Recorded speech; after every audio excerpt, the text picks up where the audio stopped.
Ladies and gentlemen, thank you for joining me today. And enough of that sad music. Today's video certainly won't be sad, as I have finally found some time to repair the poor DC-3. Before we start, I need to clean things up a little and get rid of all the loose pieces. If you have been following this channel, you know that I like to experiment with different manufacturing techniques. This video will be no different. Trying to recreate the intricate structure inside of the nose would be an absolute pain, so I decided to take a shortcut and make use of this piece of polystyrene. I have attached 2 blocks of it using hot glue and took the airplane outside. Using the biggest knife I have found, I started carving the shape of the nose. This process was surprisingly fun, and turned out to work much better than I expected. Once I was happy with the shape, I sanded the polystyrene so that it is smooth and flush with the other surfaces.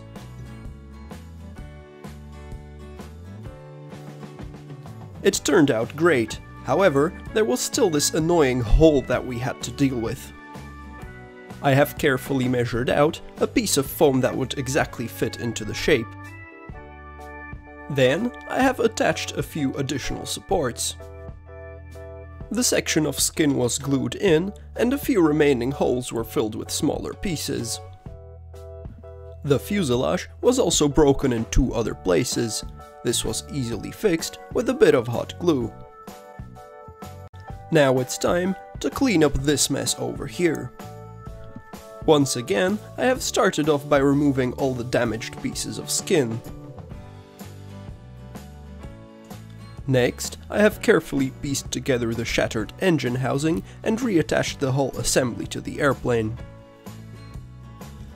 The landing gear was put into place and the hole was patched up with a sheet of foam. The left engine was also reattached, and now it was time to hide all the repairs as best as I could. I have made all the surfaces flush by cutting and sanding. The next step was to cover up all the holes and imperfections with this white filler material. I also took care to cover up the polystyrene as it would get dissolved by spray paint.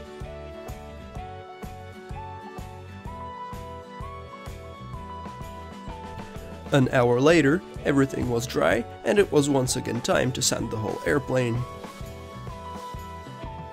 I have then filled in any leftover imperfections and did a bunch more sanding.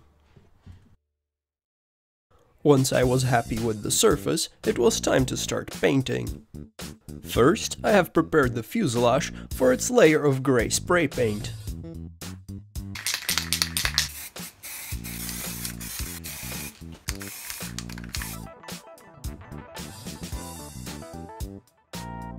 After the paint has dried, a few more imperfections became visible.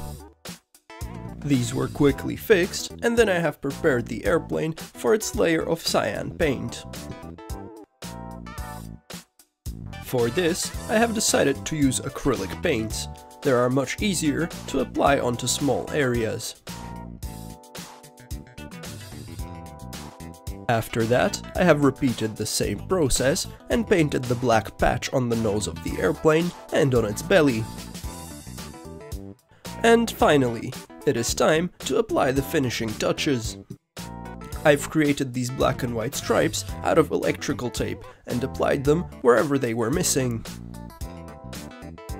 The airplane is now almost finished, and hopefully it will soon fly again. If you have not seen the series of videos where we built this airplane from scratch, I highly recommend you check them out. There will be a link at the end of the video. And as far as my future projects go, I'm planning on starting something big in September or October, so make sure to subscribe so that you don't miss it. And if you have any good ideas on what it could be, feel free to suggest. I am still open to ideas. Thank you for watching this video, and I really hope that you have enjoyed it.